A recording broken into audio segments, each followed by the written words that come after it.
The topic today is aging. Aging is something that we are all subject to, and whether or not you're subject to disease, you are subject to aging. It strikes us all. And what we want to do is preserve the health of youth and the strength of youth into old age. When I was a young girl, my brother had one of these all-merchandise country stores.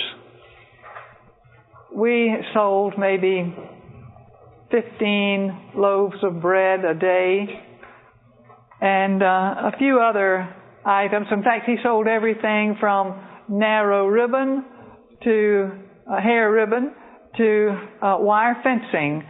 And if you wanted to, you could do it yourself, wash your clothes back when there were not washaterias. But he was very innovative, and since we had so few customers, I was left during the day to mind store when I was not in school, because my brother was still had to work for my father, because he was about 17 when he got into the store business. We had one man in the community who would come over to the store frequently, not every day, but frequently. He was an elderly man. His name was Mr. Beecher. He would sit and talk with me, sometimes for 2 or 3 hours. If I didn't get another customer, he'd sit there, and of course, like all country stores, had a little bench out front, and so he'd sit there and drink a soft drink, and we'd talk together. And Mr. Beecher would tell me some of the most wonderful things, philosophical things, and he was a great philosopher. And I was just thinking to myself, at that time I must have been about 14 or 15, and I was just awed by the knowledge and the wisdom that Mr. Beecher had. But he had already gotten too weak to work, and I thought, what a shame that he has all this knowledge, and he's just about to die. And I am young and have strength, and I don't know any of this.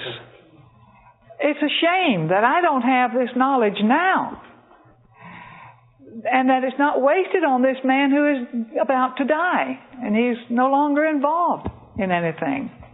And through the years, I have thought often about Mr. Beecher, and the fact that if we could find a way to preserve the strength and the opportunities of youth into advanced old age, when you know how to handle people. And that was one of the things that Mr. Beecher would talk about, how he had several boys, and he would tell about how they ought to rear their children and how they ought to handle their businesses and various things of that nature. And he knew all of these things. And if you could just preserve that wisdom until the time when you could really do something to help people. You could handle your finances better. You could handle your businesses better. You know how to deal with people better and how to live better. If you could just preserve that and your strength, it would be good. So we want to talk about that today. How we can slow down the turning of the wheels of time for us metabolically. So let's just think of a few things. Always, when you read the mortality statistics of any state or a whole country, it's sort of discouraging, isn't it? Look at all these things. The illicit drugs, the mortality from illicit drugs every year, 20,000. Motor vehicles, 25,000. Sexual behavior, 30,000. And 35,000 for firearms. And toxic agents, 60,000. It just keeps on going up. Infectious diseases and alcohol and tobacco and poor diet and inadequate exercise, more than any of these others. In fact, you have them all up there, all factors except for those last two. you have them all together at 210,000 deaths. And the rest of the other two, 1,225,000. That's amazing, isn't it? Maybe it involves alcohol too. Does it, Brother Don? Or is it just those last two? Okay. I didn't get it right. Tell me. It's 1,225,000 for all those. Then there's 210,000 other causes. Oh, okay. All of these are 1,225,000 with 210 other causes. And let's see this one. Deadly afflictions in 1995. Notice there that heart and blood vessel diseases, 914,000 deaths per year. That's just mind-boggling, isn't it? So many deaths. We're in an epidemic of this. And cancer, more than half as many deaths from cancer, our second biggest killer, and it is rapidly catching up. It's every year. Its relationship to the one for the heart and blood vessel disease is greater every year. And you can see all of these. And now again, what are these totals, Brother Don? Thank you for putting these totals in there. But 2,312,000. That's a total of all of these. And for all other causes, 398,000. Okay. The one in red? The ones in red? Oh, all of these are lifestyle related. Oh my, isn't that terrible? Just all of these are lifestyle. Okay, let's find out some things that cause our problems. Number one, this is not necessarily in order of their importance, but just and the way that we're going to discuss them. Number one is dental conditions. Recently, dental conditions have had a good bit of publicity as being causes of accelerated aging. If you have any kind of unresolved dental condition, get those conditions fixed, because it's good for us to have good health in the mouth. If you have pyorrhea or you're subject to cavities, one good thing that you can do is take licorice root tea. Now, you don't need a lot, and of course you shouldn't take a lot of licorice root tea. Licorice root, in contradistinction to most other herbs, if you overuse licorice root, you do have to use quite a bit of it, but if you overuse licorice root, it can cause a problem with the blood pressure. So don't overuse licorice root. Make a cup of tea in the usual fashion, and then just swish some of it in your mouth and swallow it. And you can do that all day. And if you don't take more than 15 or 20 cups of tea a day, it's not going to cause you to have high blood pressure. So you can see that there aren't many people that are going to have a problem with high blood pressure from drinking too much licorice tea. 1 cupful a day is all you need, and that's maybe a 20th or even a 50th of what would be required to give you a problem with your blood pressure. Some people do overdo it, however. They're usually psychotic people, but occasionally we do have somebody who will overdo the matter with licorice. Then pyorrhea is the most serious cause of loss of tooth in the adult, whereas cavities, the most serious cause of tooth loss in the young. Okay, overeating is known to be associated with a number of diseases. And I mentioned here Alzheimer's and Parkinson's disease because those are not widely known. But one that's very common and known to be associated in at least 30% of cases is that of cancer. Overeating is a factor of accelerated aging in many ways. And then bad habits such as smoking, alcohol use, late hours for sleeping, night shift work. Well, what does that mean? Does that mean we need to abolish working at night? I don't think so, because people get sick, and those of us who are in the medical profession have to work at night. We can't just abolish night work. So what I think we need to do is, as you get older, you need to work yourself away from the night shift work.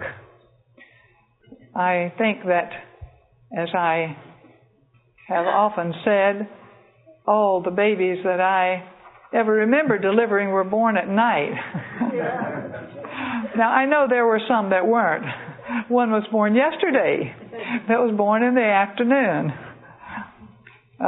One of my granddaughters was born in the afternoon, and the other one was born in the morning.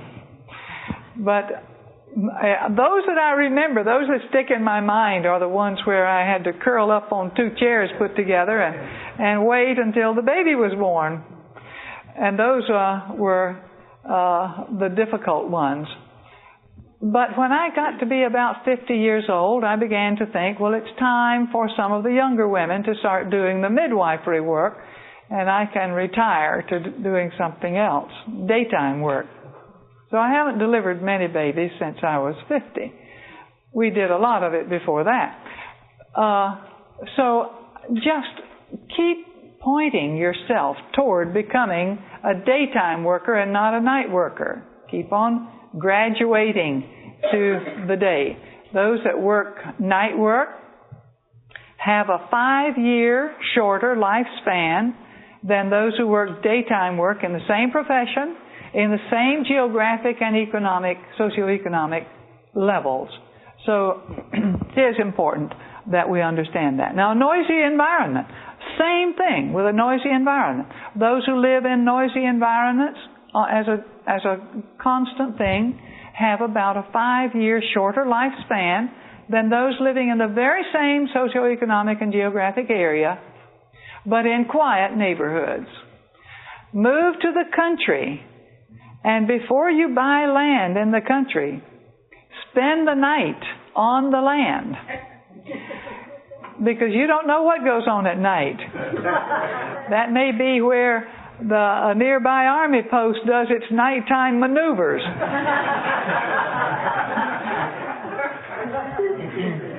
Or some kind of industry, or trains go by in the middle of the night, close to your house, so you need to spend the night in a place before you buy. And that's a very big negative factor when you are purchasing land. Another aging factor is inadequately cooked grains and potatoes. Now, Irish potatoes will let you know when they are not well done. We even have a name that's half-baked potato. Don't eat them when they're that way. Be sure they are fully done, but they will tell you. Not so with grains. You will think grains are done before they're done. So we have to cook them longer than it seems that we should in order to get them done. And a number of years ago, we cooked a number of grains here and tested them for doneness, and we found that rice was not done until it had 2.5 to 3 hours of boiling time. Corn grits required about 4 hours. Oat groats required about 4 hours. Cracked wheat, about 3.5 to 4 hours. And oatmeal requires 90 minutes or an hour and a half. Quick oats require 40 to 45 minutes. Instant oats require about 20 minutes of boiling time. Now, what happens to you if you don't have that? Well, I described it the other day.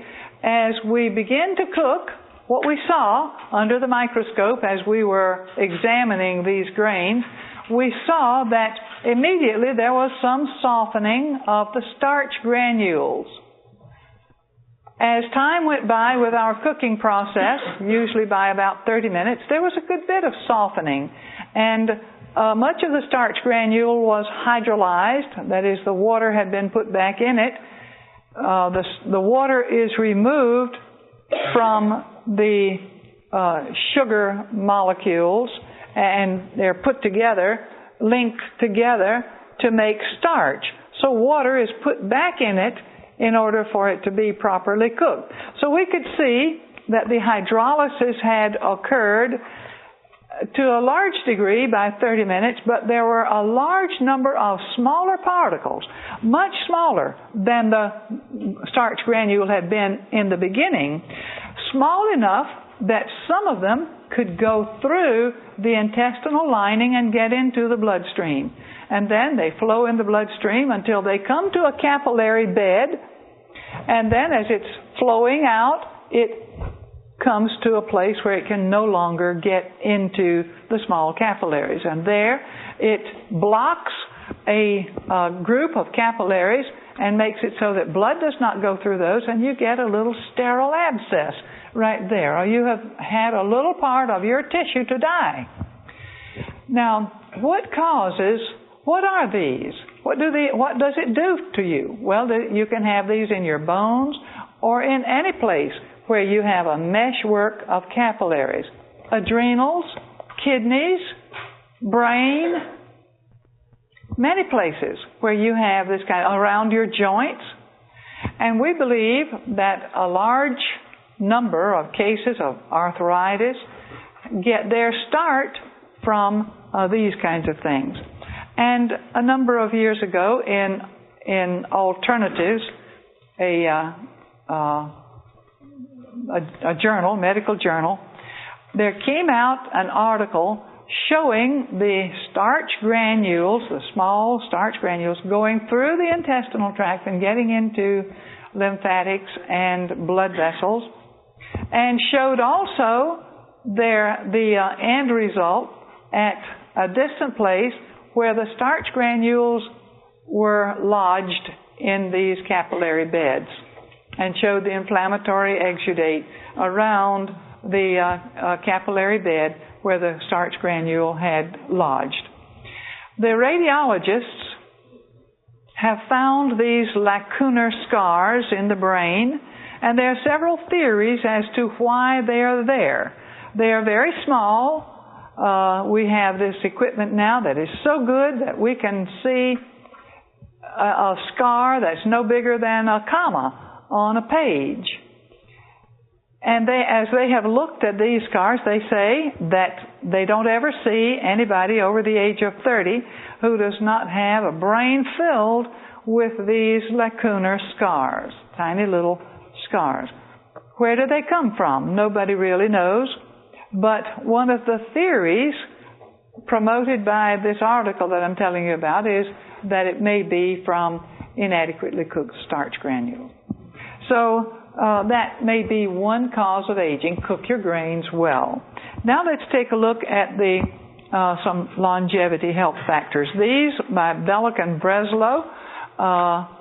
These are some factors that they used to classify people and determine their aging.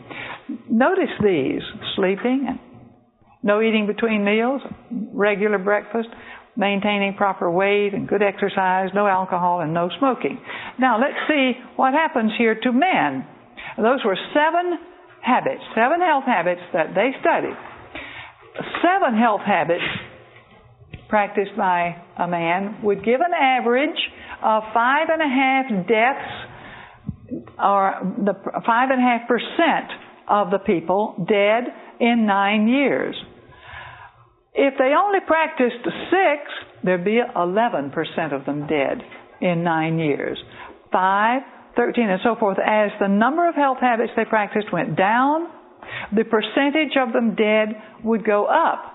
Now with women, you can see the same trend. As the number of health habits practiced goes down, the number of dead people goes up. Now look at this very interesting thing. This is health age versus your lifestyle habits. If you are 20 years of age and you observe from 0 to 2 of those health habits of Belloc and Breslow, you could expect to add 14.3 years to your age. So a 20-year-old practicing none of those would be 34.3 years of age effectively. Now let's take a look at this. At 50 years of age, if you practiced all 7 of them, then you could expect that you could subtract 14.7 years from your effective age. But now if you are 20 years of age and you practice none of them, then you add 14.3 years, which would give you 35.3 years. But this 50-year-old man with his minus 14.7 would only be 34.2. So he is younger than the 20-year-old effectively, do you see? So practice these health habits. They're important to us. Now let's go to the epitome of the aging problems, and that's Alzheimer's disease. 3 things characterize Alzheimer's disease as diagnostic signs, but these we find only after death because we don't make it a practice of biopsying the brain. Vacuoles in nerve cells is one, tangles in nerve cell fibers, and amyloid plaques. And I won't go into those anymore. There's a good bit written on it, and we have some diagrams if anyone is especially interested in seeing those. But let's go on to those things that you would be interested in. 3 stages of Alzheimer's. The first is forgetfulness of recent names, dates, events, lost in familiar places, and a personality change. All of those can be signs of the first stage of Alzheimer's disease. Now, right now, somebody is saying, ooh, I'm having a big problem remembering people's names. I suspect that I have Alzheimer's. Well, you probably don't unless you've got some other things. Now, the lost in familiar places, that can be pretty serious, although that also can be a product of loss of sleep or a gastrointestinal upset, overeating, eating a lot of sugar, some dietary problems that you may have.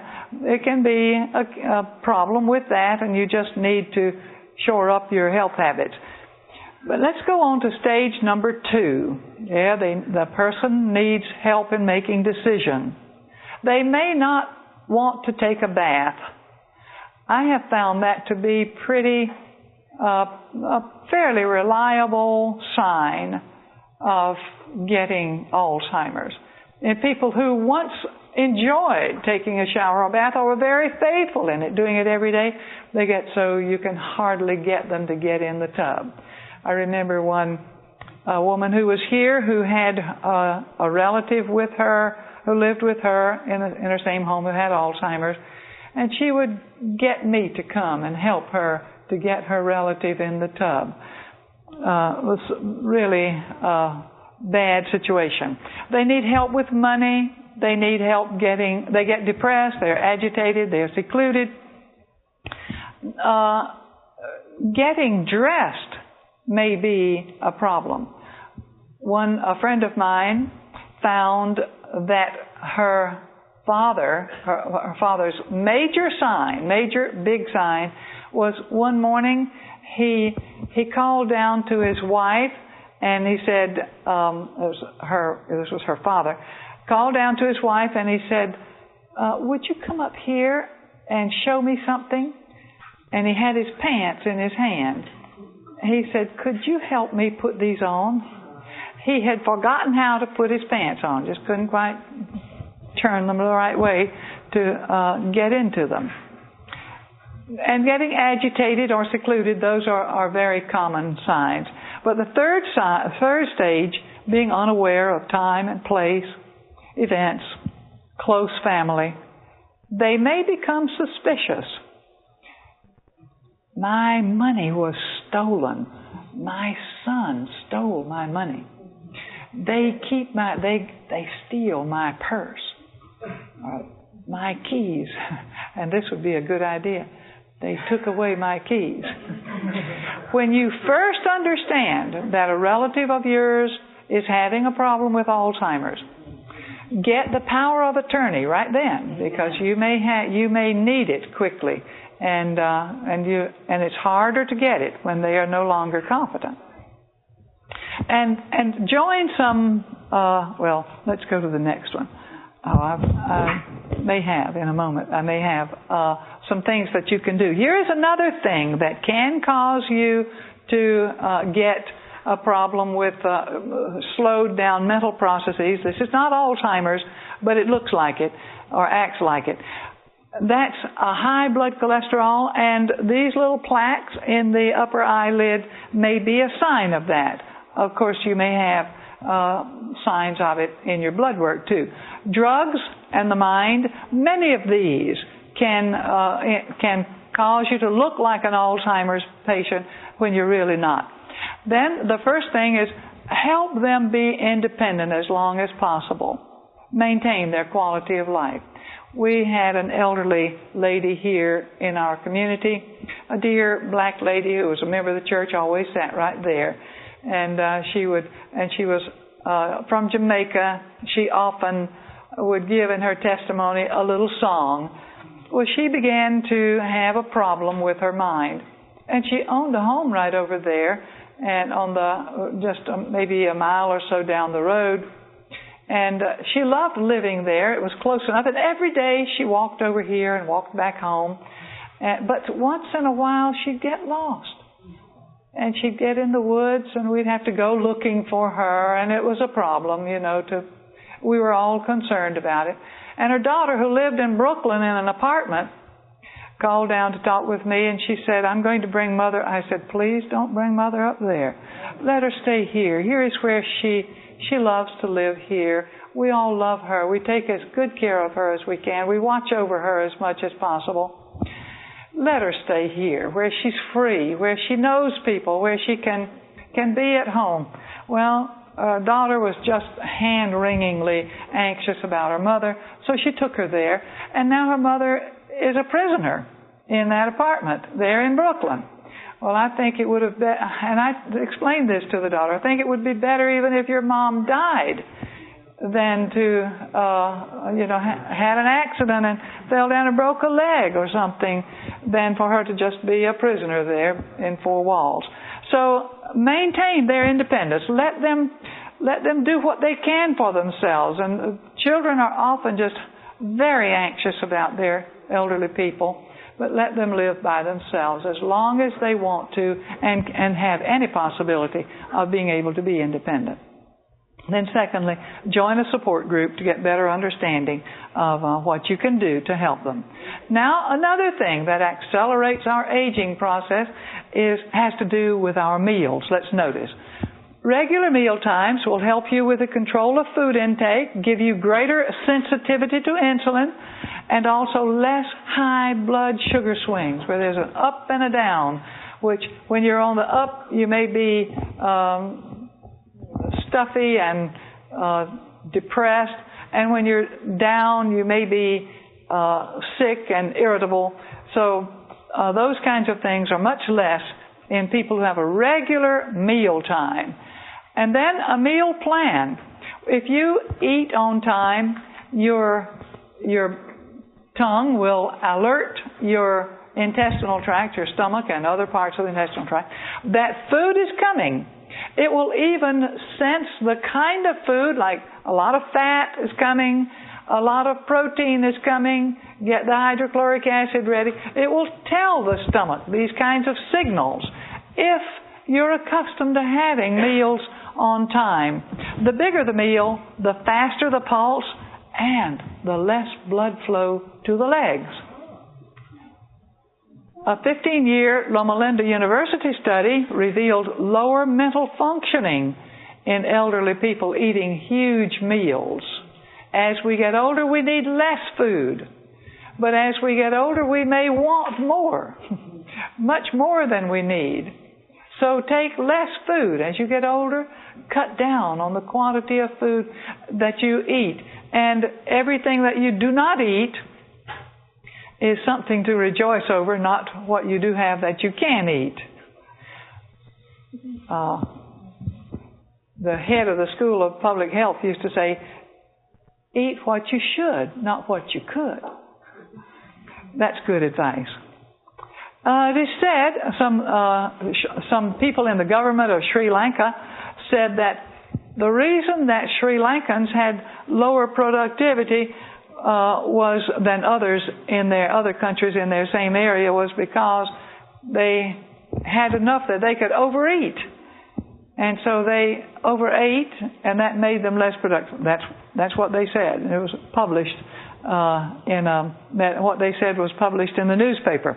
Overeating reduces the sensitivity to insulin. Have you been studying about that? Has anybody studied that with you besides me? Okay, I was counting on them to do so. I knew they would, because it's a very important topic today. Really hot topic. Now, what about the advantages of 2 meals a day? Is there an advantage? And the answer is yes. Notice these advantages. Cuts food costs and kitchen chores. If there were nothing else about the 2 meal a day plan besides this, that would be enough to encourage me to do it. You don't have to plan the meal, cook the meal, set it out, and clean up afterward.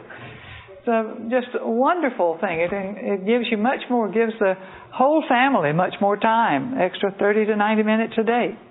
And, of course, a number of things are helped: the body weight, an alert mind, restful sleep. Sometimes people think, well, if I don't eat at night, I won't sleep a wink. But that's not true.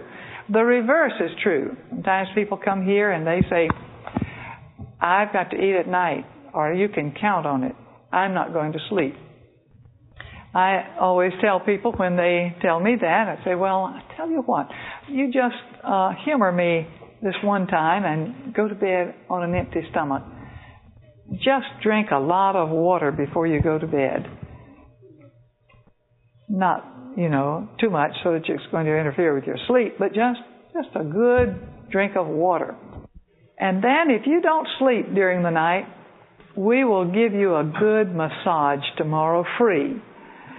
And I've never had anybody to take me up on it, so I guess everybody must have slept fairly well, even though they didn't eat at night.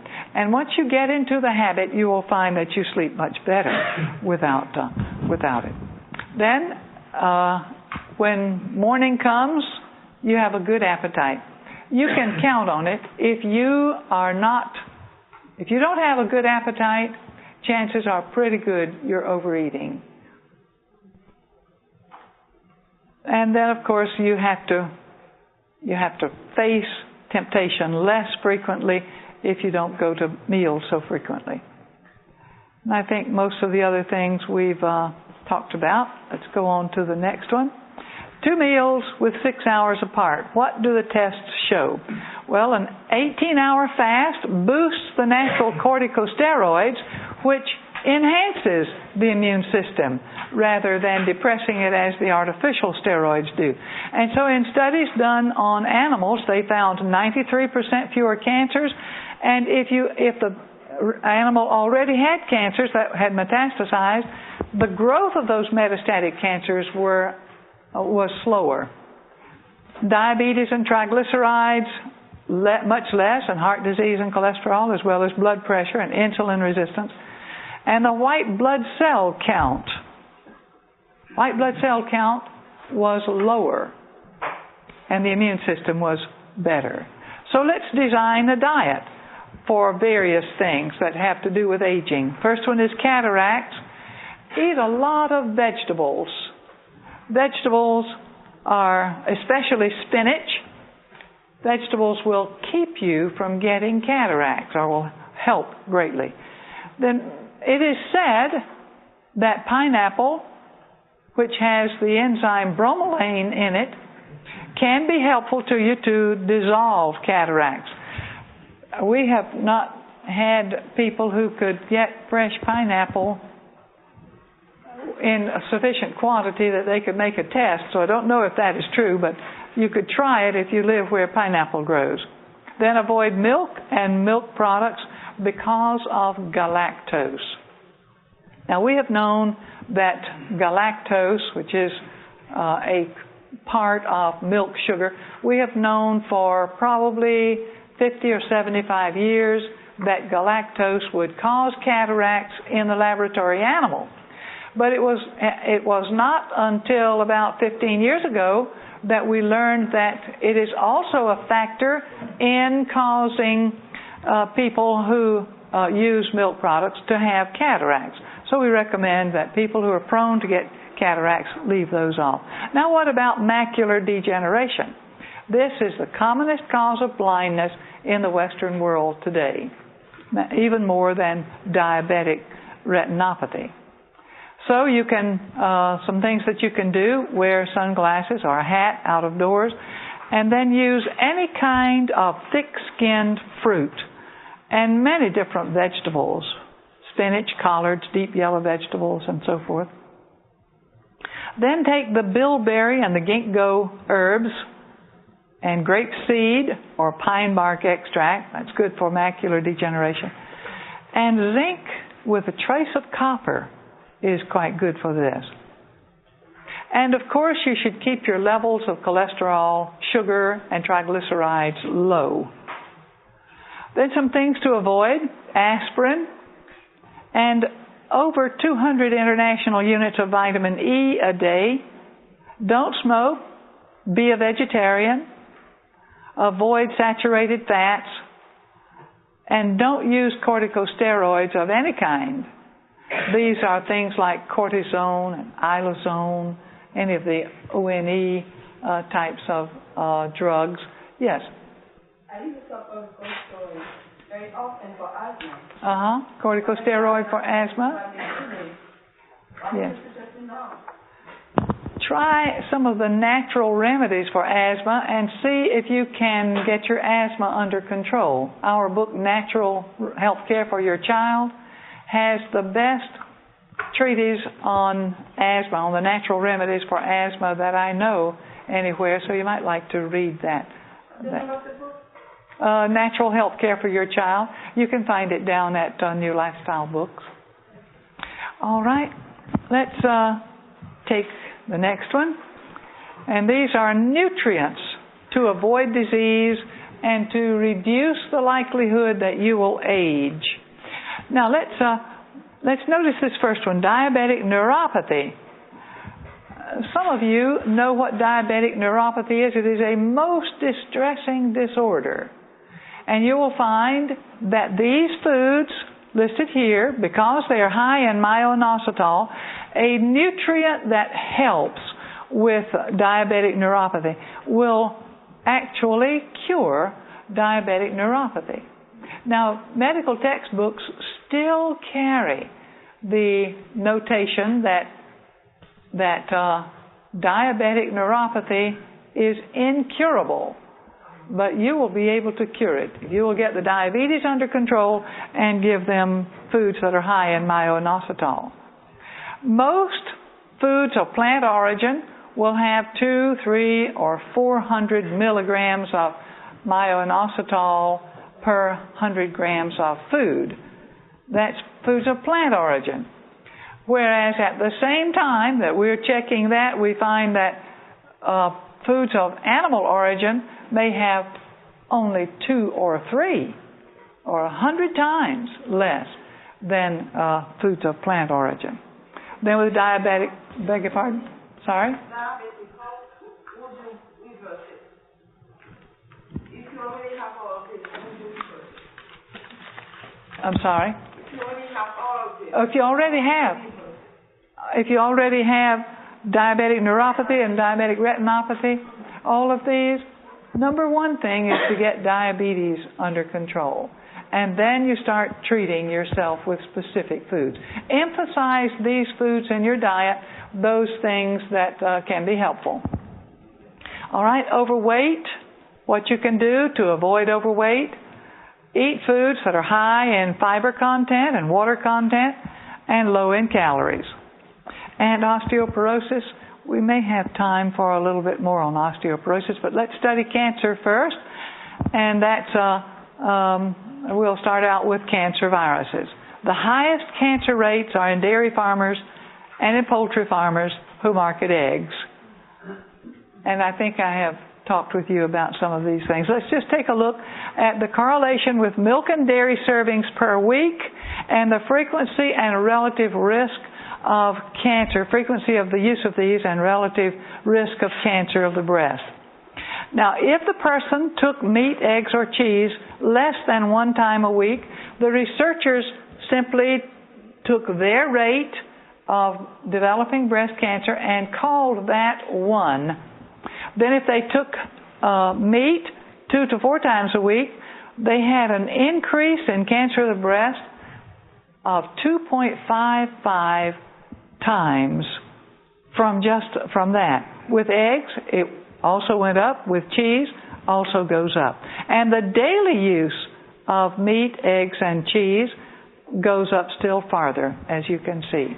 So that between the daily use and no use, or less than 1 time a week, for meat, the relative risk goes up to 3.5 for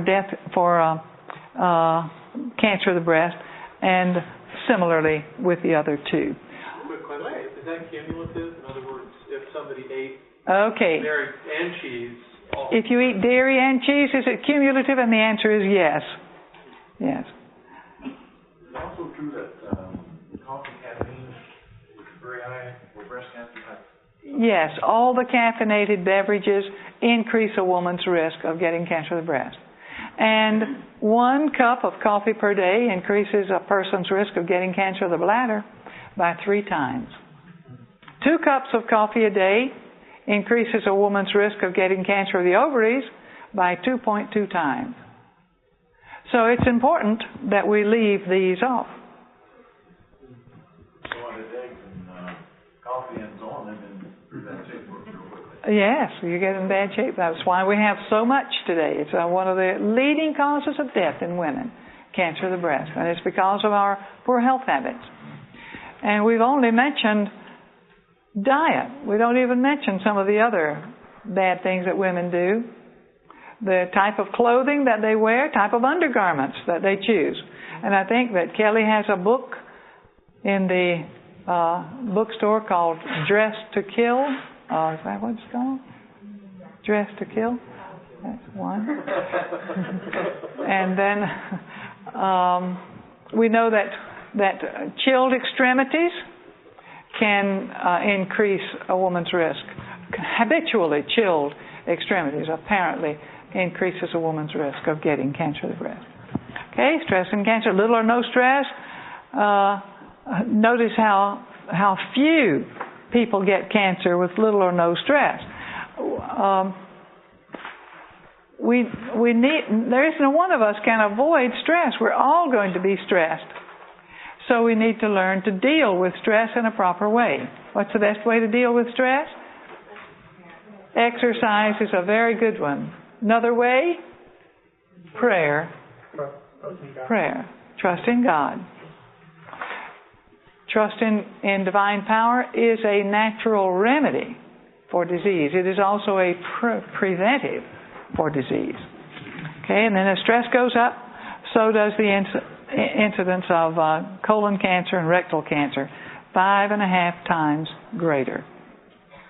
Okay, 40% more of all cancer patients die from 40% or more of all cancer patients die from malnutrition. What can we do to keep from getting cancer? Be a vegetarian. And I could tell you what's in each of these that would, but we've already studied that kind of thing. Let's go on to this.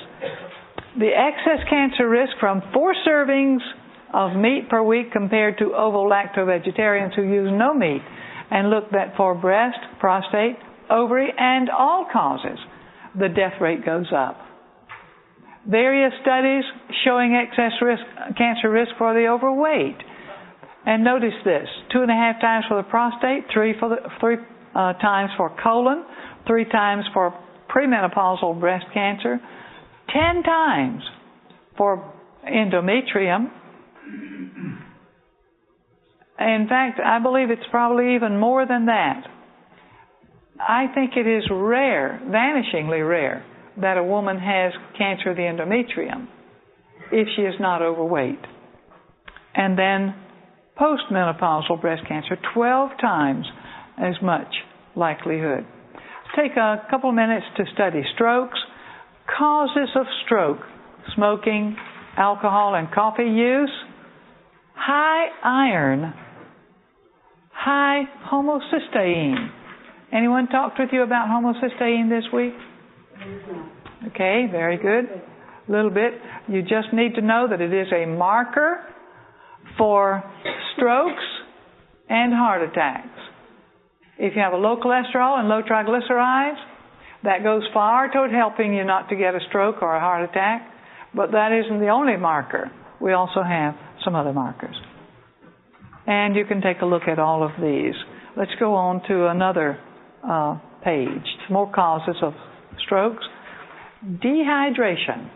A study was published about 2 years ago showing that if a person who gets up at night to go to the bathroom will simply take a 5 to 6 ounce glass of water when they get up, it will reduce their risk of getting a stroke by 67%. Teach yourself to drink a little bit, drink a little water when you get up at night. The time of greatest dehydration of the blood is in the morning when we haven't drunk or eaten anything all during the night, and we have hemoconcentration, which is one of the causes of strokes. Overeating, hypertension, and a number of other things. Let's see if there's yet another. Oh, here's another. And these are things that I think you would all understand. But this one I want to get to, and that is avoid long trips without moving. Some of you have come from quite a long distance to get here, and you can prevent clotting of your blood by simply doing isometric exercises. Have you ever flown from the Orient to here? It's a long trip. You'll be on a plane for maybe 18 solid hours. You can't move around much, but you can tighten your muscles. So you just tighten your muscles and relax them. And just go through the various muscle groups from the scalp to the soles, tightening and relaxing. And this will help you both to relax as well as to avoid clotting your blood inside your blood vessels. And before you take a long trip, wear loose clothes, or on the trip, wear loose clothing.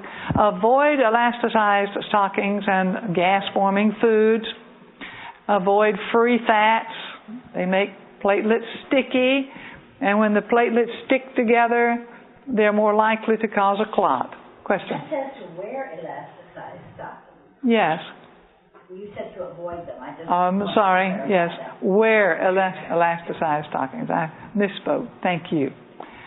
And then drink generous quantities of water. Good blood thinner is water. Okay. Now some natural anti-clotting agents. Red grape juice, of course, with its resveratrol. But some other things also. Turmeric has anti-inflammatory as well as stroke prevention probabilities. Garlic, vitamin E, and red clover, which has coumarins in it. All right. We covered a lot of ground. I hope you have been edified. And I hope that you can teach others. You will not be able to remember everything that we talked about, not even with what you have in your notebook, which helps you to remember what we have talked about. And so I recommend, what do you think I'm going to recommend to you? Get a tape. Get a tape. And listen to it. And have studies in your home on the various things that we have talked about. Now, there are some things that we can do to increase the atmosphere, the quality of the atmosphere around us, and one of those is have fresh air. And Tana Dutton has put her name on the board. And would you just raise your hand, Tana? Okay, this is Tana, and she can answer questions to you about alpine air and living water, alpine air purifier and living water. And if you would like to talk with her about that, she can send you dealer information so that you can get in touch with a dealer if you have an interest in these matters. Yes? Migraines. I did not mention migraines. I listed them as one of the causes of strokes, but it is a rare cause. But if you do have migraines, then there is a premium on your being careful with all other risks of strokes. I also did not mention atrial fibrillation. The same thing. If you have atrial fibrillation, that increases your risk of stroke. And so you need to, there's a premium on all other things. Question here. About the garlic, is it better to eat the raw? Is the garlic better eaten raw? I think that what you should do is to eat a little raw, but the major portion of it, eat it cooked. It actually changes its form some. And when we heat it, we get ajoine, and the alliin changes to allicin, which is helpful. And so you can have it in any way, both raw as well as cooked. But it does not destroy all of the principles if you cook it. Tana. What I was going to say about the migraine headaches, this is one of the reasons Alpine Company even came into existence. Is that right? Right. The gentleman who developed it developed a study. Developed the Alpine products to help with migraines. But his wife, he was doing a consultation on a what's the word I want? When you get a patent. Oh, yes. And his wife came into the room. He was trying to make the patent work. Uh-huh. His wife came into the room. She said, every time I come down here to the basement, my headache goes away. What do you know? And that headache went away when she went there when he was experimenting. Thank you. Yes. I had pastor that had extremely high triglycerides. Yes. And they took him off of all fruit. They didn't want him to eat any fruit. Yes. What would be the cause of that? Okay, the question is about triglycerides and why fruit might be removed from the diet. Sugar is one of the things causing the triglycerides to go up, and so if a person, it is postulated that if a person eats a lot of fruits, it makes the triglycerides go up. I would like to see a study done on that. We assume that it would. We don't take people off fruits who have high triglycerides unless we are really doing a crash program for them. You have been listening to another special American Christian Ministries presentation. This is a digital recording for optimum sound quality. International copyright, all rights reserved. To order a copy of this or other presentations, or for a free catalog, please call toll-free 800-233-4450. International calls dial 717-652-7000. You may also order from our secure website at www.americanchristianministry.org. There you will discover the largest selection of authentic Adventist preaching available. You can trust ACM. There's no compromise here. If American Christian Ministries has been a blessing to you, why not take a moment just now and send us a note or an email with your testimony? We'll share it with the speakers and volunteer workers to encourage them. Your prayers and continued financial support are very important to ensure the continuation of this ministry as we help prepare America and the world to meet Jesus Christ. He is coming soon.